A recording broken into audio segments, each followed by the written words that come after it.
Hey guys, it's Rodimus Primal and I'm back with another video. And today I'm covering the real origin of the Transformers and their link to a comic book giant and its wall-crawling adventures. That's good coffee.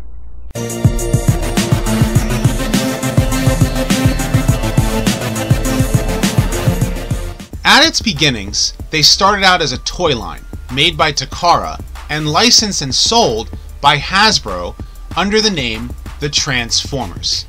Today, it's one of the two companies' biggest franchises, with many toys on the shelves. In addition, Transformers also has accompanying cartoons, comics, and even live-action films.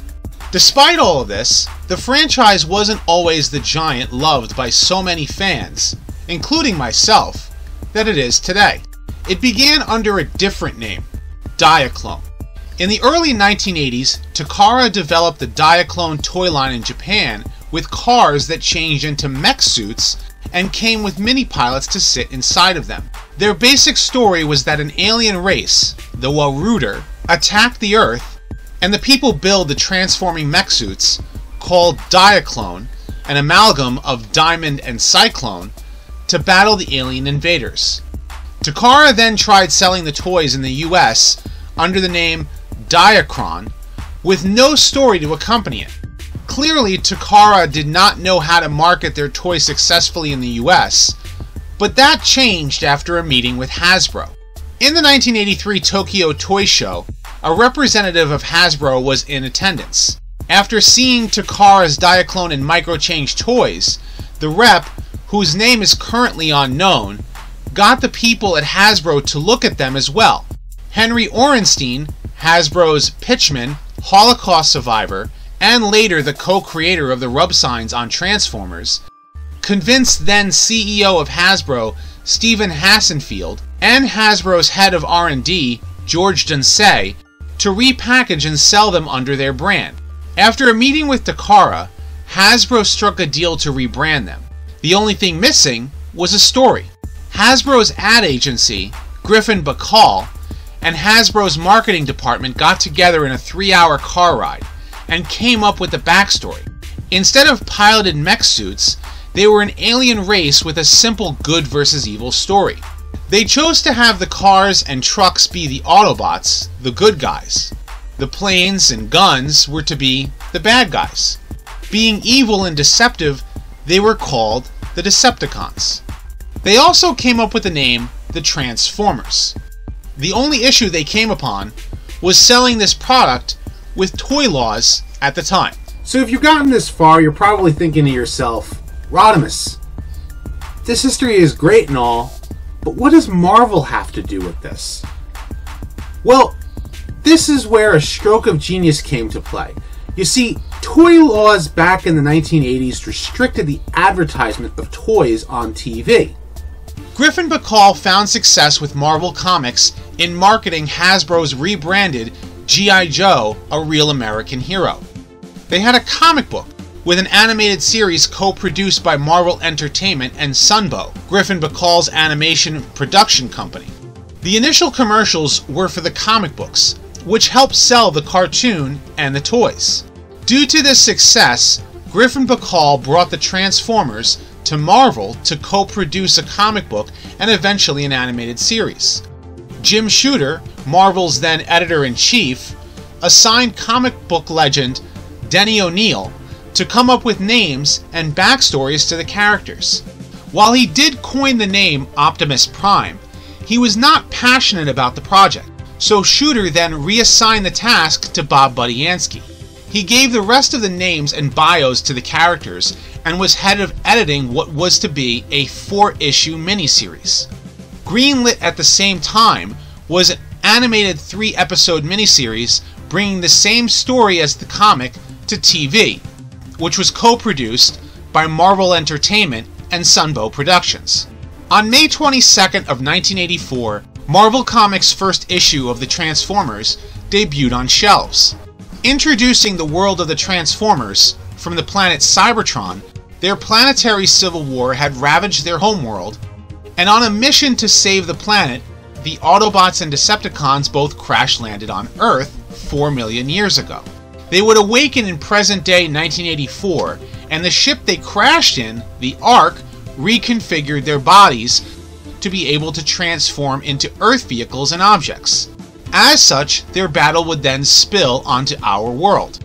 The success of the comic pushed Marvel to continue it as an ongoing series, with Bob Budiansky as the head writer. It also sparked Sunbow to give the cartoon a full season, even before it aired in September.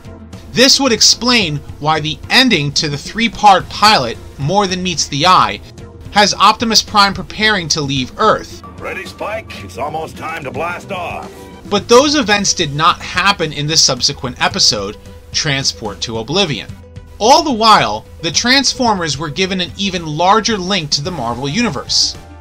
In issue 3, Nick Fury, Dum Dum Dugan, and Joe Robertson make mention about what's going on at the Decepticon Fortress in Oregon. Peter Parker is sent there as a photojournalist. It's also stated that this story takes place before Amazing Spider-Man number 258. However, as Spider-Man, in his then current black costume, meets the Autobot Gears, and the two battle the Decepticons. At the end of the issue, Optimus Prime tells Spider-Man that this is their war, and that he can ask no more of him, which Spider-Man agrees. In later issues, we learn the comics origin of the Dinobots. They were Autobots aboard the Ark, and were awakened when Shockwave attacked the Savage Land, Marvel's prehistoric region where dinosaurs still roam the Earth. They were given dinosaur modes to battle him, until they were trapped in the tar pits. In later issues of the comics, various posters had different Marvel characters on them, and a kid's t-shirt would have Spider-Man's face on it. In the cartoon's episode, The Autobot Run, a kid bearing the same resemblance to the comics also had a Spider-Man t-shirt. To celebrate Marvel's 25th anniversary, issue 22 featured various characters bordering the cover, as all Marvel comics did that month. This begs the question, is the original G1 Transformers comics in the Marvel 616 universe? Believe it or not, the answer is no. In the letters section of issue 64, it actually states, Transformers and Marvel universes are separate from each other. Of course, this becomes difficult because of Spider-Man's appearance, right? Well, then it continues. What about issue number 3? Can we just forget about that one, please? So this creates an even bigger problem. You really cannot forget such a prominent character, such as Spider-Man, and the use of the Savage Land, which was heavily utilized in X-Men and other Marvel titles. However, the problem gets even larger for two characters, who made their debut in Transformers comics. This first is Circuit Breaker, a young woman named Josie Beller, who was paralyzed by a Decepticon attack. She invented a wearable device that enabled her to walk again. This suit also allowed her to fly, shoot electric beams, and she can fry circuitry. She developed a hatred for all machines and became a prominent villain for the Transformers to face. Josie, aka Circuit Breaker, also appeared in the Mega Marvel Crossovers event, Secret Wars 2. Then in the UK comics, a bounty hunter named Death's Head played a major role in the UK exclusive stories. Still, in a crafty move from Marvel, he appeared in a one-page story in various other comics to secure him as a Marvel-owned character. This begs the question, who are these characters that have appeared in the Marvel Transformers comics? As it turns out, they are simply cameos that exist within the Transformers universes. Yes, that is plural, since the Marvel UK comics is a parallel timeline to the Marvel US comics when it comes to Transformers. And they both do not exist within the Marvel 616 universe. This is unfortunate because there would be so many cool stories that could be told. However, in the G1 Comics continuation, Regeneration 1, they were able to allow Spike Witwicky to gain the Circuit Breaker suit, and he went out as Circuit Smasher. Fear not, my fellow Transformers fans. and true believers. Outside of G1, both Hasbro and Marvel did something quite creative. There was a Transformers subline called Crossovers. Several popular Marvel characters, as well as Star Wars characters too, were given toys that transformed into vehicles. In the IDW comics, an in-universe 4-issue crossover called New Avengers Transformers was released and took place in between Infiltration and Escalation. While this does take place in the IDW universe, the Marvel heroes and Doctor Doom are not the same Marvel 616 characters either.